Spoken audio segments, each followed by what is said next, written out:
ডেকা হৈ আছে, মাও গাভৰুৱে হৈ আছে। মই ইয়াত বহুত মৰম পালোঁ। দেউতাহঁতৰ এতিয়া আশীৰ্বাদ লৈ আশীৰ্বাদ এটা দিব দেউতা।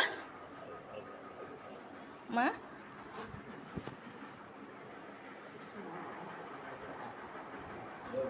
এদিন মোক একেবাৰে মৰম চেনেহেৰে আদৰেৰে বুঢ়াই ৰখা এইজনী আমাৰ কবিতা বৌ। হাঁহিটো দেখিলেই মৰম লাগি যায়। এইজনী কবিতা বৌ এইকেইদিন মোক খুৱাই এইকেইদিনতে শকত কৰি দিলে। একেবাৰে কিমান শকত হৈ গ'লোঁ। বৰ মৰমৰ বৰ আদৰৰ বৌ এজনী, চবকে আদৰ যত্ন কৰি বৰ ভাল পায়। এতিয়া মই বিদায় ল'বলৈ ওলাইছোঁ বৌহঁতৰ পৰা। এয়া মই ইয়াৰ পৰা ওলাইছোঁ, মায়েও বাই বাই কৈছে, কবিতা বৌ আহি আছে।